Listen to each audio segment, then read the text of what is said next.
And these are the first wave of the Transformers Generations Authentics Bravo figures featuring Bumblebee, Optimus Prime, Megatron, and Starscream. There are only 4 figures in the first wave, and I picked it up at my local Toys R Us out here in Manila, and they cost 300 pesos or about $6 each. And these are supposed to be the smaller, cheaper versions of those Titans, easy transformation, easy step transformation Transformers, and they still cost like $6. I'm sure in your neck of the woods they cost even lower, like $4 or $3, but out here in the Philippines they're pretty expensive still. But compared to the deluxe classes that are now going for 800, 900, 1,000 pesos, or like $18 to $20, a $6 price range is more than welcome for most parents out there, or anybody looking for gifts, just cheaper Transformer gifts for their kids that are relatively new in the market. Very popular. Optimus Prime, Megatron, very popular. Bumblebee and Starscream,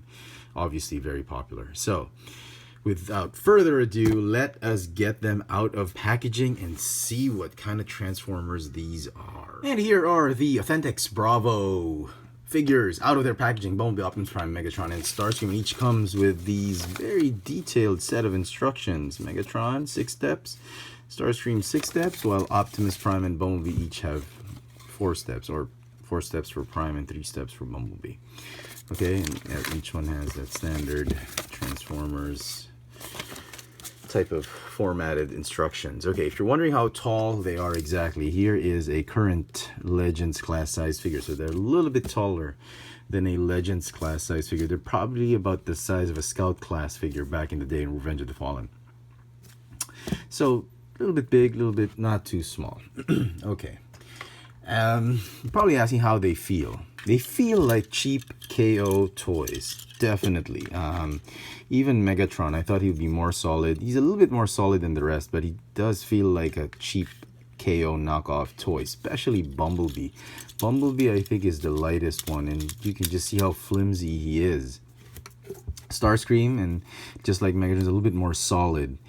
I wouldn't directly say that they feel exactly like KOs. They feel like very good KOs. And you know, back in the day, about 20 years ago, these could be Happy Meal toys. You know, back then when Happy Meal toys were easy to produce, and you know, you could do something like this and they'd pass as Happy Meal toys. I definitely buy them all, but right now they just feel like KO toys, and $6 for each is a little bit pricey. Maybe $4 or $3, I think, should have been the price point for this one, but because of inflation and all that, yeah.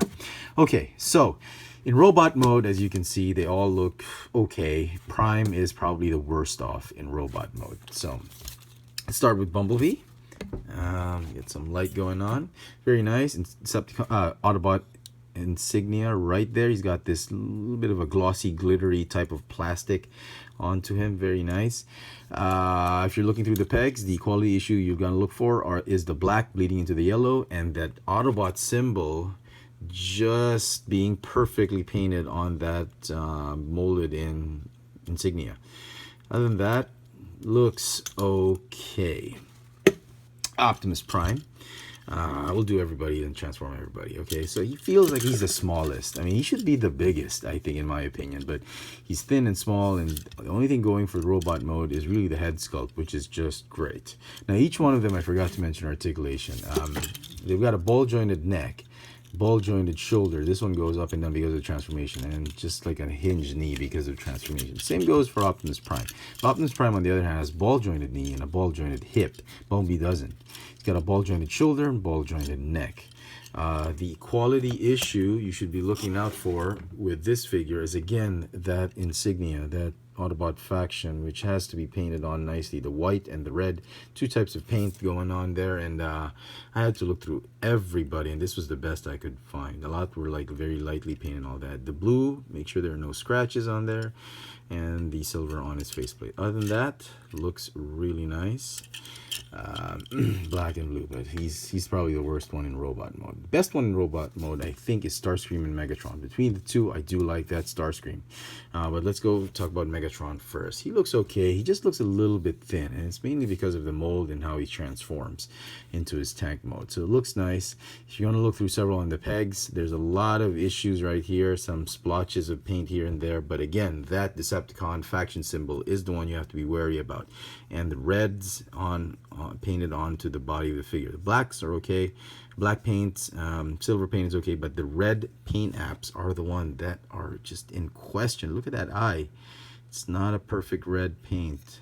Not a perfect paint or tempo on that eye. Even this one, there's a lot of inconsistency here and there. And then the Decepticon faction symbol, man, if you thought the Autobot symbols were worse, I've seen several that were just misaligned and all that.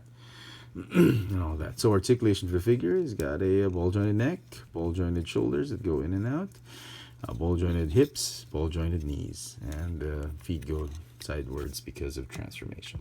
On to Starscream. He has a silhouette or design very similar to the Combiner Wars mold, or to the Legends 2-pack mold of Acid Storm, Starscream, Thundercracker, Skywarp, and all of that. He transforms relatively the same as that, but again, he has got that cheap feel to him. He's probably the most solid out of the four. He comes with two null rays. Incidentally, Megatron does come with his fusion cannon, which is removable. Both Autobots do not have weapons, which is a shame, actually, because they put weapons on these, and they're just really bigger figures than these. I don't understand why they couldn't put weapons on them. So null rays. He's got a ball jointed, well, not entirely. I think it's just a swivel neck, because the transformation just moves up and down. It's got a hinge shoulder that's on a ball joint, ball jointed elbow, ball jointed hip, and ball jointed knees. Paint apps, reds and purple, they're okay, especially this one, just really nice, painted on that molded Decepticon symbol. But it's that teeny tiny Decepticon emblem on that fuselage, that cockpit area that forms his chest, that's going to be questionable. This is the best one I could find. And again, the eyes, the red on the eyes, it could be better, it could be worse. But other than that, not too bad. Not too bad at all. Blue paint right there. Okay, so let's get them transformed. Let's start with the Autobots, because they're much simpler. Bumblebee, 3 steps. 1, excuse me, 2, don't need to do that to the head.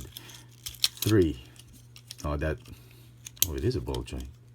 My bad. Okay, what did I just do? Did I just ruin it? Okay, so there, 3 steps. And he transforms into his Titan's Return type of vehicle, of car. This is how he kind of looks like in his Titan's Returns counterpart. So it looks really cool. I thought it was pretty cool. Very decent transformation, very decent alt mode. On to Optimus Prime. So his robot mode sucks, but his alt mode, not too shabby. So first thing you want to do is you want to fold this truck cab. Again, it's fall, just like Bumblebee with the fall chest. This is the actual windshield. Go ahead and fold up the arms like that. The Autobot symbols right there, which should have been this. The instructions tell you to just combine the arms first, then you do the legs. I think you should do the legs first, because there's those tabs right there. They're supposed to cradle those legs in. So go ahead and fold those legs inward like that, and then you can compress the arms there, and that way you won't have a difficult time trying to squeeze those feet into those tabs. And there he is in truck mode. Not that pretty, but much better than his robot mode. All right, on to Megatron. Megatron's a little bit tricky in transformation. You can mount fusion cannon in the right hand or on the left hand, but first step is to remove it. Second step is to turn it down. Fold the feet this way and fold the arms up this way. Make sure he's facing down when you're doing this.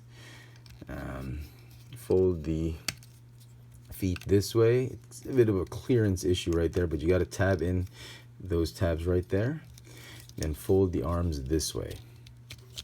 Looks very easy, but can be tricky if you haven't done it, if you're doing it the first time around. So the arms kind of fold inward like that. They will cradle the fusion cannon, or the gun, the tank gun. So yeah, looking good, not too bad. He doesn't turn into a gun, he does turn into his G2 alt mode, which is a tank. Nice shield right there. Decepticon, the turret goes up and down, or the cannon goes up and down. Does he roll? No, no wheels or anything like that. Yeah, not too shabby. All right, on to Starscream. Starscream is probably the worst in alt mode. Great transformation, great robot mode, but the alt mode just doesn't cut it for me. But you be the judge. So remove the null rays. They're going to go obviously under that. So the first step is you just turn him down and just link the legs together, and that's it. That's the rear of the jet. And from this point onwards, you can already see how ugly it's going to look like. So go ahead and fold the wings, untab it from this point, and then fold this bigger portion first. Then you fold the lower hinge, and then they tab onto the legs like that. The arms, they just fold down like this. They don't really do anything, much like the old Combiner Wars mold. You got to push down the neck or the head so that you can do this, and then the null rays mount here. And again, it has those small pegs that I can imagine kids breaking them soon after they've opened this thing and played around and tossed them about. No landing gear or anything like that. There's built-in landing gear, and it's probably the ugliest looking jet mode I've seen. I wish the legs could have compressed some more, but they don't. It is a jet, but it's just a robot that has a jet backpack. So there. They're okay. They're nice. Not really what I'd expect it to be, but not too disappointed. I think they're okay. Each one will get a 6 out of 10 for me. Not bad as gifts, but for collectors, this is a pass. I'll probably pass them on again to a few buddies of mine who might need them. So there you go, folks. Hope you've enjoyed this little video review. These have been the Transformers Generations Authentics Bravo Wave 1 figures of Bumblebee, Optimus Prime, Megatron, and Starscream. Thanks for watching.